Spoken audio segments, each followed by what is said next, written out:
Hello Internet, I'm Jackie Fox, and for the next few videos, we're going to be talking about the Ukraine-Russia conflict, as well as a number of other conflicts and how they relate to this, taking us on a trip around time, around history, and around the world itself, trying to decide how past events may influence this. Let's bring a few other points of history into our discussion. So at the end of World War II, we began this nuclear escalation that basically redraws the whole world under new imperial lines. You'll have what I'll typically be referring to as the West or the Western Cold War Alliance, and then you have the Soviet Union being one of the players in what you could think of as the Eastern Alliance. I don't think that either side was particularly communist. Some efforts were made and some went wrong so much faster than others, and some much more fundamentally. But there are interesting lessons to be learned here. There are experiments that show attempts at communism, and they have their mistakes that we can learn from, which is in part why I approach my personal core political perspective on the world from more of an anarchistic view than necessarily a socialist or communist one. Because at least in practice, communist socialist principles, as we have seen them executed on a large scale, tend towards authoritarian regimes, and I'm just not a fan of that. I think it has its benefits, but also definitely its detriments. Feels a bit like throwing the baby out with the bathwater, even though there are some things that these type of countries, especially China, as a particularly interesting example, even though it's not a country that I think is necessarily going in the right direction. But they have showed some interesting capabilities from the fact that they're a state-planned economy, and one that survived the Cold War as well. And that organizing your country this way is showing some interesting benefits in the face of large-scale problems that the West should be envious of. It's not perfect, and obviously what they're doing is still very capitalist, but I have digressed for too long. We redefined the world within these imperialist lines of thought and established a new series of proxy groups, and from these, we really have to talk about the formation of NATO. Now, NATO, the North Atlantic Trade Organization, is nominally a trade organization. I mean, it's in the fucking name.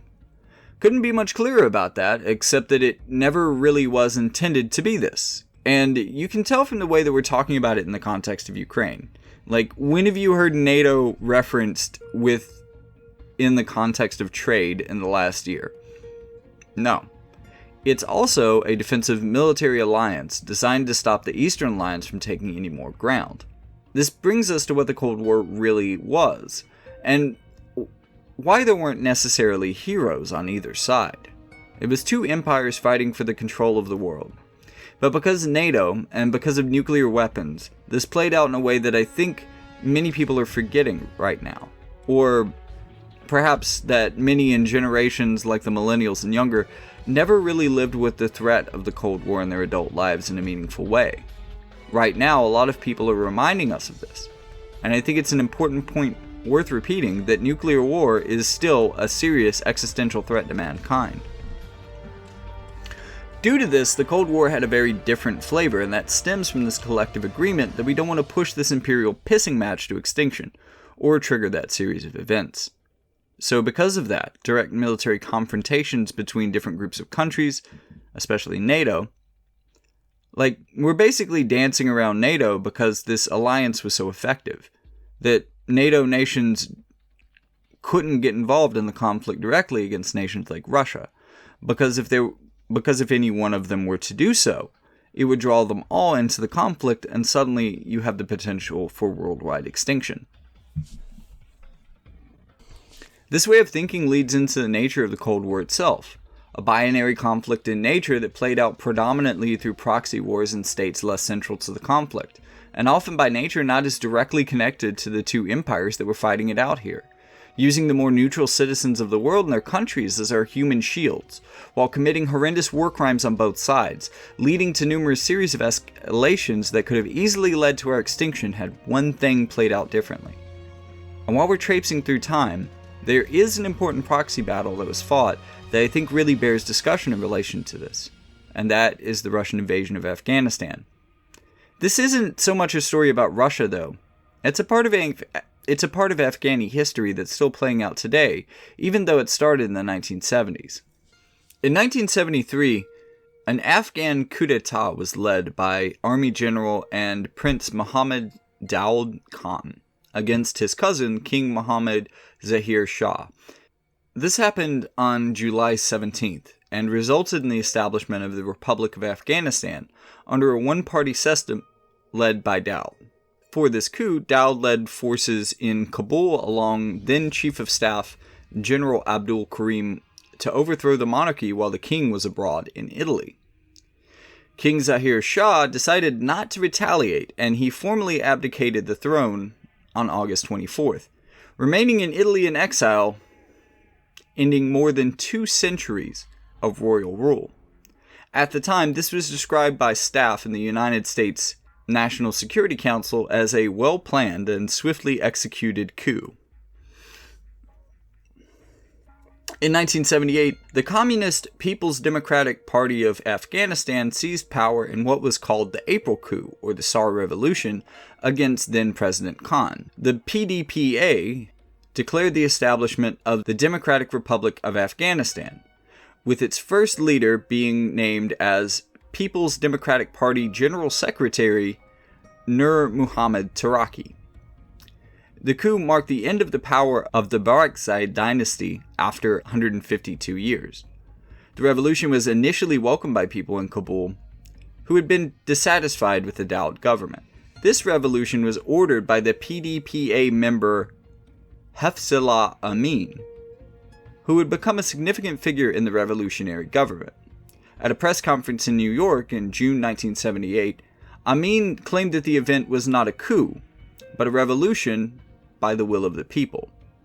The coup involved heavy fighting and resulted in as many as 2,000 deaths, both military and civilian. The Tsar Revolution was a significant event in Afghani history, marking the onset of 43 years of conflict in the country. At first, this new government took a more moderate approach. However, from late October, the PDPA launched drastic reforms that struck the socio-economic structure of rural Afghanistan, which at the time was mostly tribal. It prohibited usury, although it didn't have in place any alternative for peasants who relied on the traditional, if exploitative, credit system on the countryside. This led to an agricultural crisis and a fall in agricultural production. Land reform itself was criticized for confiscating land in a haphazard manner that enraged everyone, benefited no one, and reduced food production. And this has been claimed to be the first instance of organized nationwide repression in Afghanistan's modern history, which very well could be true given the nation's previous tribal nature. The PDPA was an advocate of equal rights for women, and quickly declared the equality of the sexes in Afghanistan. A major Marxist-Leninist leader and member of the Revolutionary Council wrote a famous editorial which declared, "Privileges which women, by right, must have are equal education, job security, health services, and free time to rear healthy generation for building the future of the economy. Educating in," and then went on to say that educating and enlightening women is now the subject of close government attention. The PDPA pushed hard for reform and was brutal in repression of the opposition, arresting many without charge. The regime alienated a wide variety of people, including tribal and clan leaders, Islamists, Maoists, Western-educated teachers, and traditional religious leaders. The first anti-government revolts began in Kunar province in October of 1978. It's also worth noting, and this was ultimately a tension that would be exploited by the CIA later, but a lot of people just weren't happy with the fact that this was a secular government, as they wanted a more traditional Islamic government. By September of 1979, PDPA General Secretary Taraki was assassinated.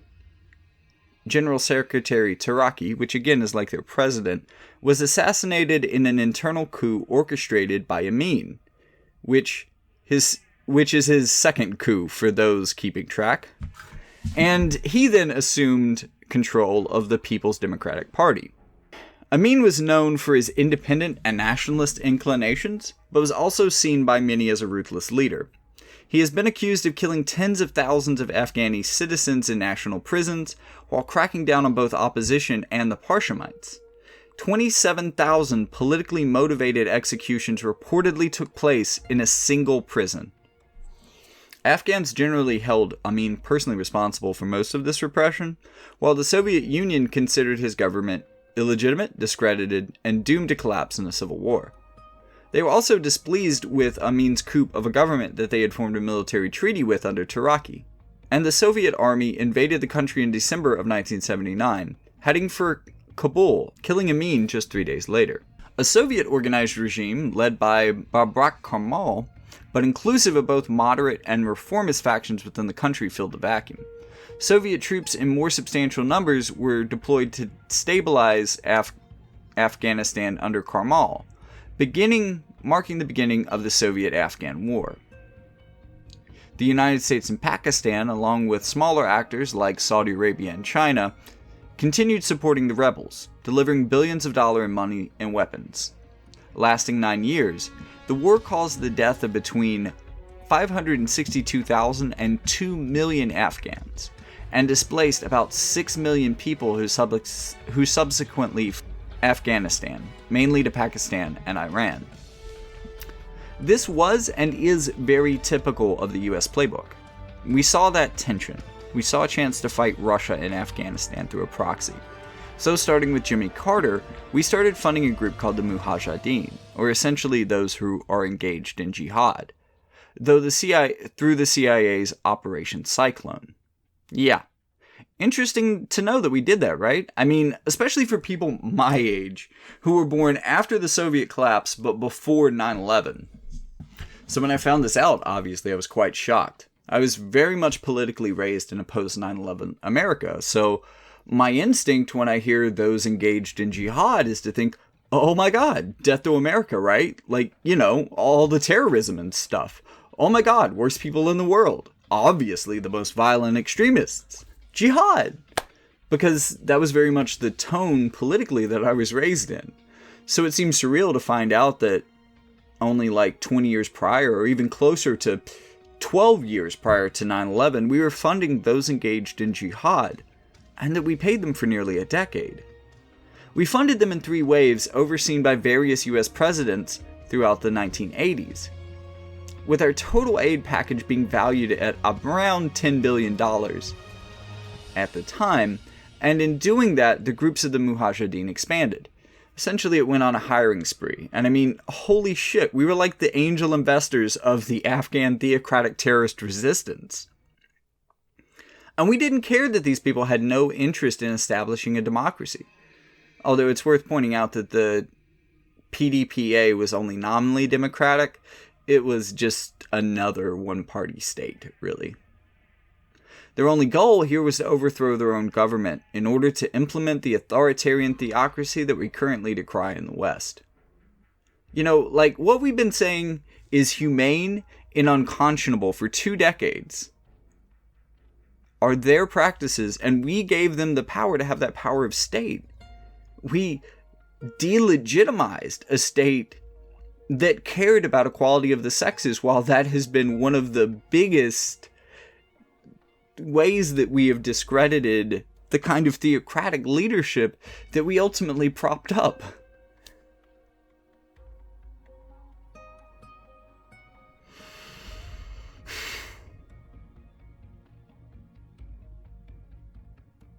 And when we stopped funding them, a number of things happened.